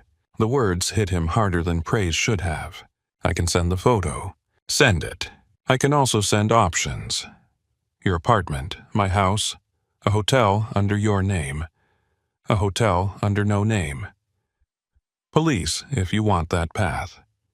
Cole can explain the risks without me in the room. You are giving me options. Yes. You hate this. Yes. For the first time, her voice warmed faintly. Good. Adrian almost smiled. Then she said, "Send everything. I will call you after work." Nora. What? His voice lowered. Be careful today. I will. He wanted to say more. Come to me. Let me send someone. Do not walk alone. Instead, he said, "Thank you for answering." She hung up first. Adrian lowered the phone. Cole stared at him. Look at you. Becoming emotionally literate before breakfast. Adrian gave him a flat look. Cole held up both hands. I am proud and frightened. Find the camera angle. Already working. And Cole. Yeah, no one approaches her unless she asks, or unless there is immediate physical danger. Cole's expression sobered. Understood. By afternoon, Nora had the photo, the routes, the risk notes, and Cole's brutally practical summary. She read all of it in her office with the door closed. Her hands shook once, then steadied. At 5:15, she called Adrian. I want to meet Preston. No. The word came out before he could stop it. Nora went silent. Adrian pressed his fingers against the bridge of his nose. I'm sorry. That was instinct. Yes, it was. He forced himself to sit down. What I mean is I think it is dangerous. I agree. Then why? Because Preston thinks I am still the lonely woman he can use. I want him to keep thinking that long enough to talk. Adrian's heart became a hard, cold thing in his chest. Nora, you said I get to decide what risks belong to me. I did. Was that only true while the risk was theoretical? The question cut through him. He stood and walked to the window. Below, Chicago waited in steel and glass and winter light. No, he said. Then help me do it safely. Do not forbid me. His hand tightened around the phone. Every part of him hated this. Every part of him wanted to take the decision out of her hands and call it love. Instead, he heard his mother's voice through a memory he had buried for years. A beautiful prison. Adrian turned from the window. Public place, he said. Yes. Daylight. Yes. Wires are unreliable if he has a scanner. We use visual coverage instead. You asked me to help. I asked you not to control. I am trying to know the difference. Her breath softened over the line. Okay, he continued, careful now. You choose the place. You tell Maya. You carry your phone. Cole will be nearby only if you agree. I will stay out of sight unless you ask me to step in or unless he touches you. Nora was quiet. Then she said, that is acceptable. Acceptable. Adrian almost laughed at how much relief one cold word could bring. And Adrian. Yes. If you step in before I choose, I walk away from you too. The warning settled between them. He closed his eyes. Understood. That night, Nora stood in her apartment with Preston's number open on her phone. The city hummed beyond the window. Somewhere downstairs, the bakery oven started early, filling the building with warmth she did not quite feel. She typed the message slowly. I think we should talk about what happened at dinner. Preston replied within 2 minutes. I was hoping you would say that. Nora stared at the screen until the letters blurred. Then she sent the location. A public plaza near Millennium Park. Noon. Across town, Adrian received the forwarded screenshot without a word from Nora. He read it once, then set the phone down on his desk. Cole stood nearby. She is either brave or insane. Adrian looked at the city beyond the glass. She is both. Cole waited for an order. Adrian gave one. Do exactly what she agreed to. That all. Adrian's jaw tightened. For a moment, the old command sat on his tongue. Bring more men. Close the plaza. Take Preston before he arrives. End this before she has to sit across from him. He swallowed it. Yes, Adrian said, that is all. The next morning, Nora dressed for work with steady hands. Not because she was unafraid, because fear was no longer making the decisions alone. Before leaving, she looked in the mirror by the door. She did not see the woman from Adrian's hallway holding a tray and waiting to be noticed. She did not see the woman from the bellwether humiliated beneath a claim she had not chosen. She saw herself. Nora Bennett, the woman who had left once, the woman who could leave again, the woman who was about to walk into danger with her eyes open. Her phone buzzed as she reached for her keys. Adrian, I will be where you allowed me to be. Nora read the sentence twice. Then she typed back. Good. She locked her apartment door behind her and stepped into the cold Chicago morning, carrying her fear carefully, like something sharp she had finally learned how to hold. Millennium Park was too open to feel safe, and too crowded to feel private. That was why Nora chose it. At noon, the city moved around her in bright winter motion. Office workers crossed the plaza with paper coffee cups. Tourists gathered near the Bean, smiling into phone cameras while the cold turned their cheeks pink. A violinist played near the walkway, the music thin and sweet against the sound of traffic. Bare trees stood like black ink against a pale sky. Nora sat at a small, outdoor table near the edge of the plaza, close enough to people that she could scream and be heard far enough from the crowd that Preston Vale would believe they could speak freely. Her phone sat on the table. Face up, unlocked, not recording. That had been Adrian's suggestion, and she had agreed because it was practical. A man like Preston might check for obvious tricks. He might look for wires for devices for nervous glances. But he might not notice people. Cole sat on a bench near a food cart, reading a newspaper he had probably not opened for pleasure in his life. Maya stood near the coffee kiosk in a red scarf, pretending to scroll her phone while watching everyone with the focus of a woman ready to commit a felony for friendship. Adrian was across the street. Nora had not looked at him directly, but she knew where he was. Near the entrance of a glass office building, dark coat hands in his pockets, still as a statue carved for war. He was exactly where she had allowed him to be, close enough to help, far enough to let her breathe. That mattered more than she wanted to admit. Her phone buzzed. Maya. If he annoys me, I am throwing hot coffee. Nora almost smiled. She typed back without looking up for long. Do not waste the coffee. The reply came fast. Fine, I will throw the cup. Nora placed the phone down and breathed through the tightness in her chest. She was afraid. There was no point pretending otherwise. Fear sat in her stomach, cold and sharp. But it no longer owned the room inside her. She had chosen this table, chosen this place, chosen to look Preston in the eye and make him understand she was not some lonely woman he could walk through on his way to Adrian Kane. A shadow fell across the table. Nora. Preston Vale stood in front of her wearing a navy overcoat, leather gloves, and the same careful smile from the bellwether. In daylight, he looked less charming. The shine had worn thin around his eyes. She gestured to the chair across from her. Sit. He blinked once as if he had expected embarrassment, maybe apology, maybe softness. He sat. I'm glad you reached out, he said. The other night was strange. That is one word for it. Preston gave a short laugh. I still don't know what happened.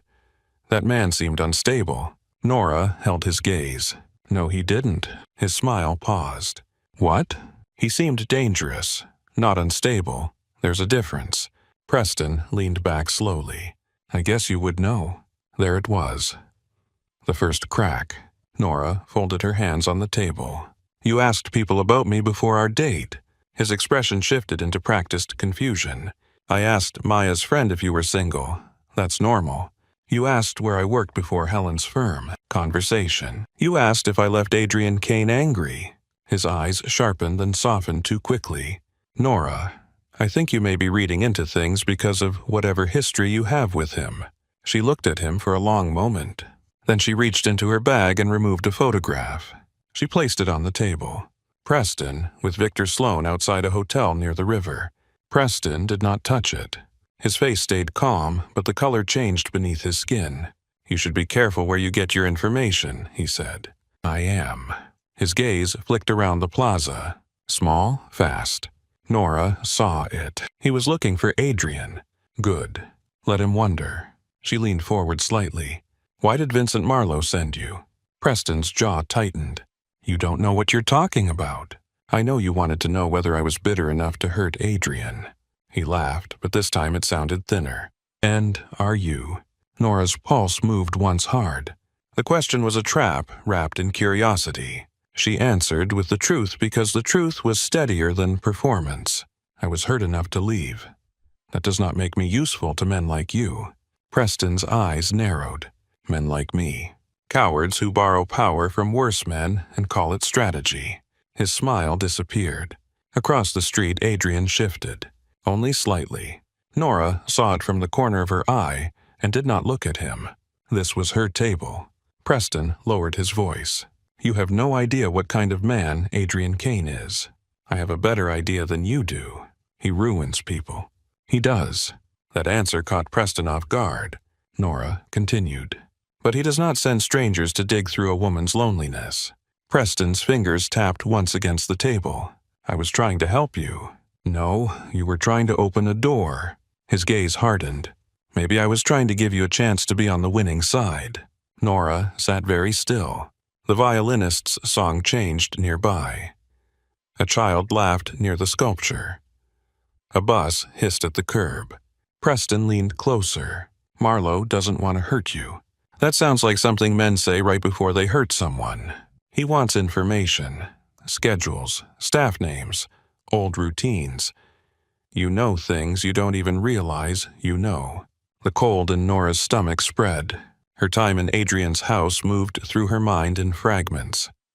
Gate codes she no longer knew. Hallways, office doors, security habits. Which guards smoked. Which vendors came through the service entrance.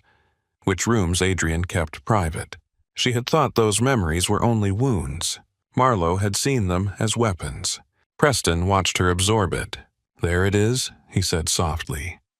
You understand now. Nora looked at him. You thought I would betray him because he broke my heart. Preston shrugged. People have done worse for less. And what did Marlowe offer you? His mouth curved. Enough. Enough money. Enough protection. The word came out bitter. For the first time, Nora saw something beneath the polish. Fear. Not of Adrian. Not only of him. Of Marlowe. Preston was not the monster at the center of the room. He was a smaller man, standing in a larger shadow. That did not make him innocent. It made him pathetic. Nora gathered the photograph and slipped it back into her bag. You can tell Marlowe I said no. Preston's hand shot across the table and closed around her wrist. Not hard enough to bruise. Hard enough to remind her what he thought he could still do. The plaza seemed to sharpen. Maya stepped away from the kiosk. Cole lowered his newspaper. Across the street, Adrian moved. Fast.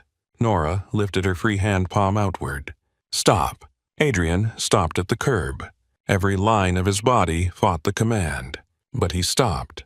Nora looked down at Preston's hand on her wrist, then back at his face. Let go. Preston glanced toward Adrian and smiled nervously. You really trained him. Nora's voice went quiet. No, he learned. Something in Preston's expression shifted. He released her. Nora stood rubbing her wrist once.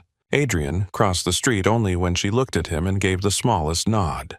He arrived beside her without touching her, without stepping in front of her, without saying her name like a claim. Preston looked up at him and swallowed. Adrian's voice was calm. You are going to walk away from this table. Preston's mouth opened. Adrian continued.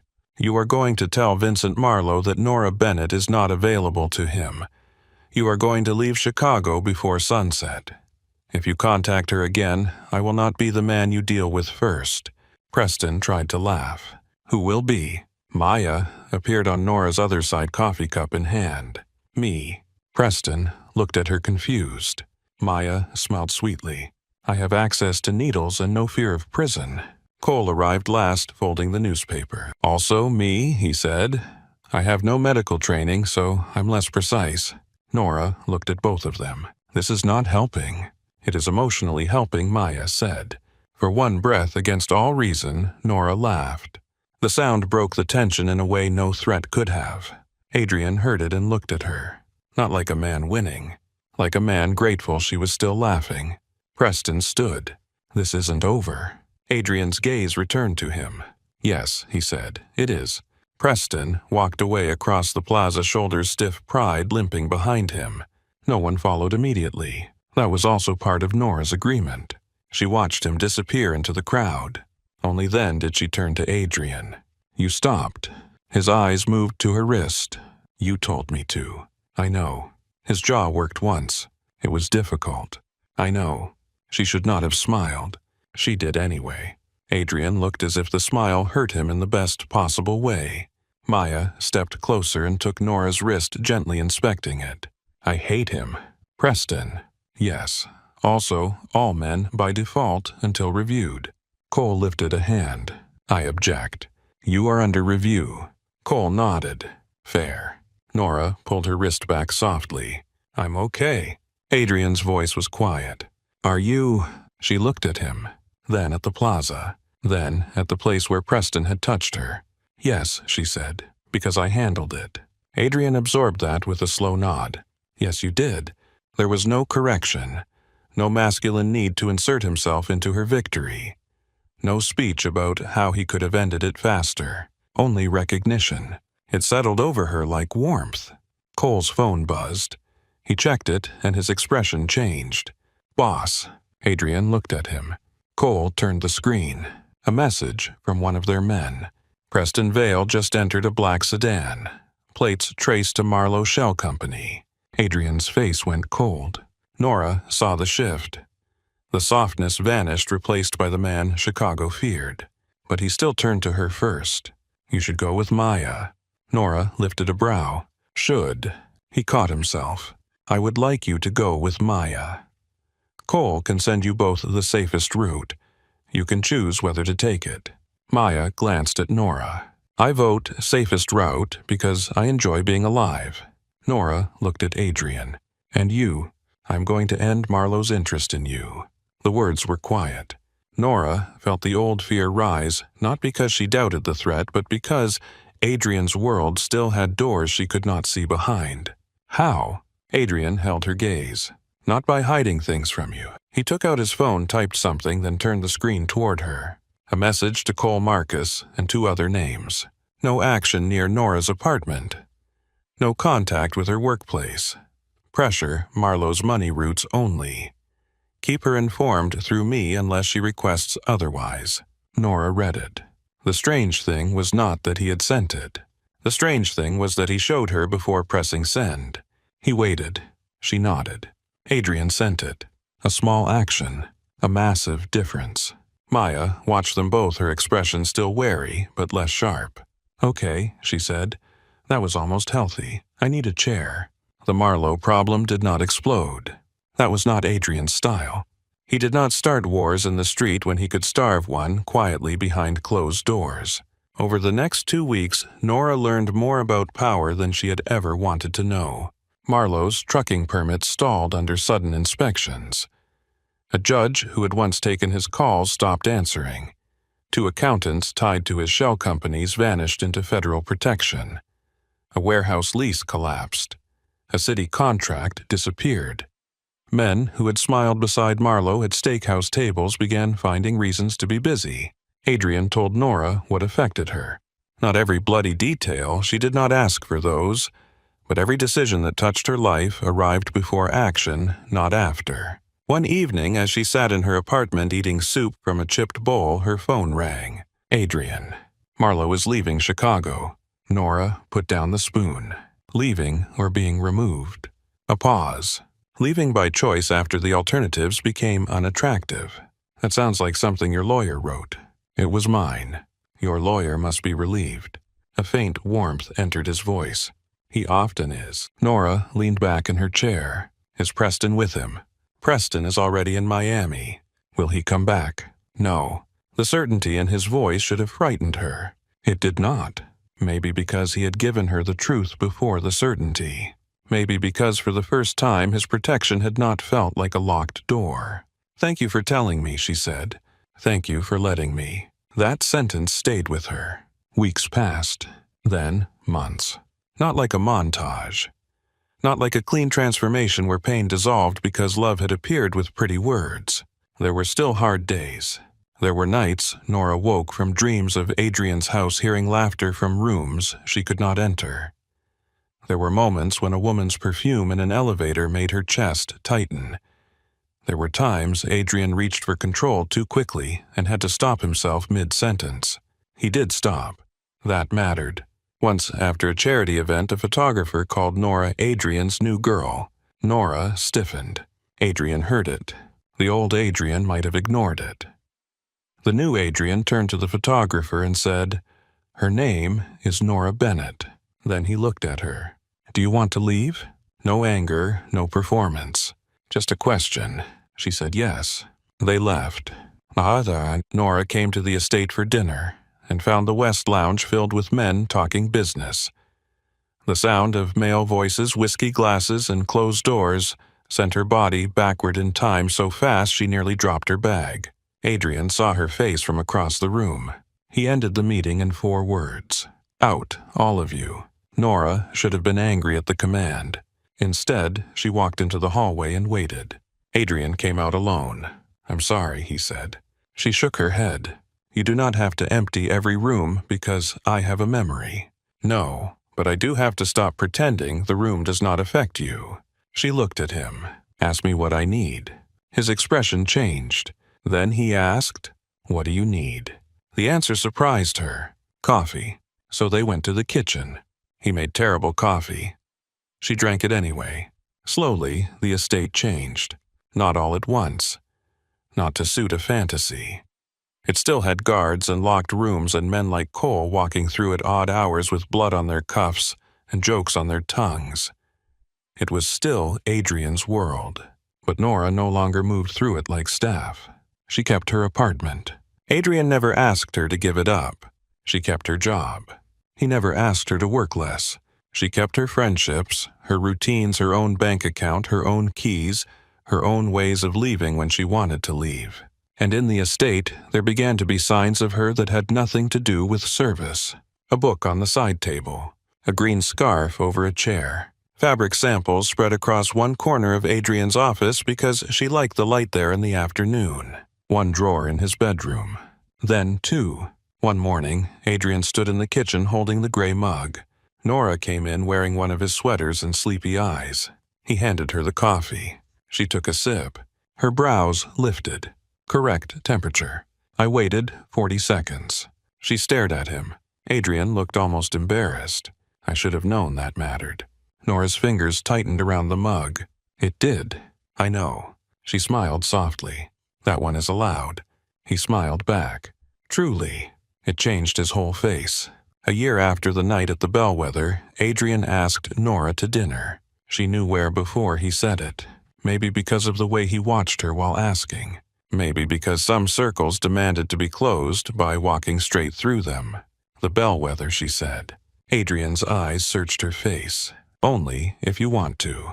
Nora looked toward the window of her apartment where evening light slid gold across the floor. For a long time, that restaurant had existed in her mind as a wound with candlelight. The chair. The silence. Preston's fear. Adrian's voice claiming a place he had not earned. She turned back to him. Yes, the restaurant looked exactly the same. That was the first strange thing. Same gold lighting. Same black marble. Same soft music. Same servers moving through expensive quiet as if nothing important had ever happened between the tables. But Nora was not the same woman who had sat there with trembling hands and a polite smile. She entered beside Adrian, not behind him. No one stopped talking. A few people glanced over. A server recognized them, her eyes widening for half a second before professionalism returned. Adrian noticed. Nora felt him tense. She touched his hand lightly. "I'm fine." He looked down at her. "Tell me if that changes." "I will." They were seated near the window. Not the exact table. Close enough. Nora sat across from Adrian at first. The table held candlelight between them. Wine? Water? Menus, neither of them opened right away. Adrian looked toward the empty chair beside her. So did Nora. Memory moved through the room. The scrape that had not scraped. The silence. Leave. She's with me. Nora lifted her glass and took a slow sip. You were very dramatic. Adrian's mouth curved faintly. I was afraid. That is your excuse. No, just the truth. She nodded. Good answer. The server arrived. They ordered. Adrian let Nora choose the wine, and when the server looked to him for approval out of habit, he said, If she chose it, it's right. Nora glanced at him. That was smooth. I am capable of learning. Slowly. Painfully. She smiled despite herself. Dinner unfolded quietly. They talked about her latest project, a brownstone for a retired teacher who wanted every room to feel like Sunday morning. Adrian told her Cole had bought a cactus for his office and named it Liability. Nora laughed so hard the server looked over. Adrian watched her the way he always did now. Not like he was trying to memorize her before loss. Like he was present for the life happening in front of him.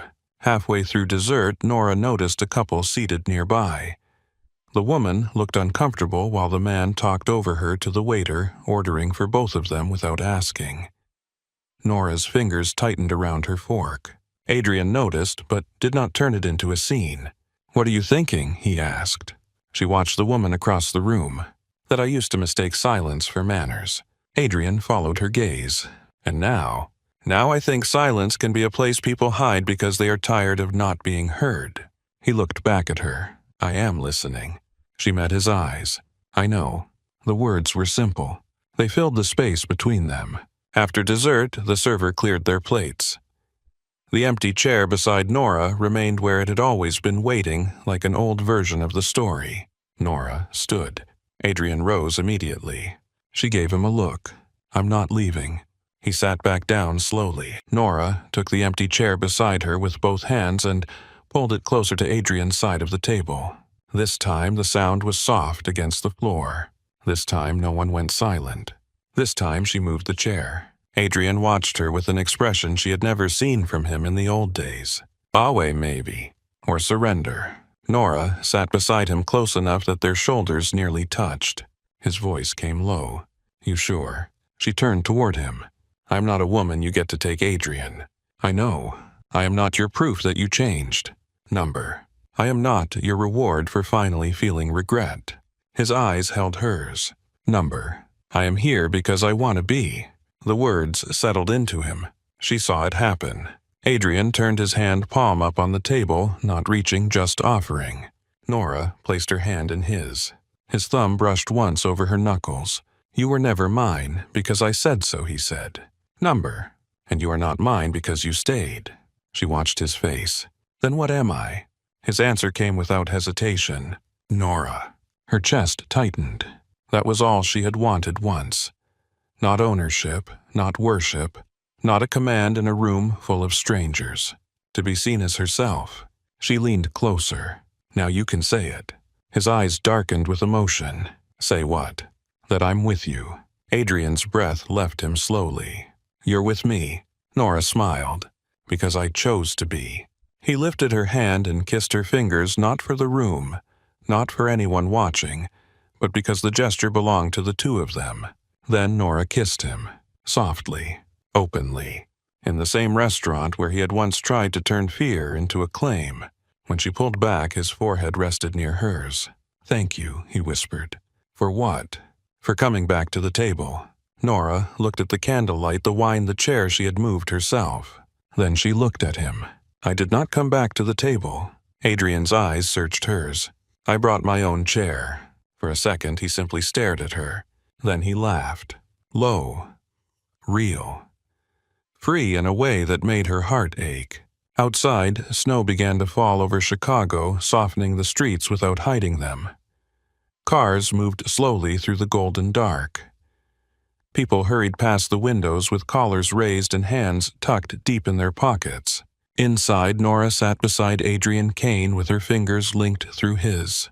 A year ago, he had pulled up a chair because he was terrified to lose her. Tonight, she pulled one closer because fear no longer made the decision. The room did not stop. The world did not hold its breath. It simply went on around them, ordinary and alive, while Nora Bennett chose the dangerous man who had finally learned that love was not a locked door, not a command, not a claim spoken in a silent restaurant. It was a hand left open on the table, and the choice to take it, FF.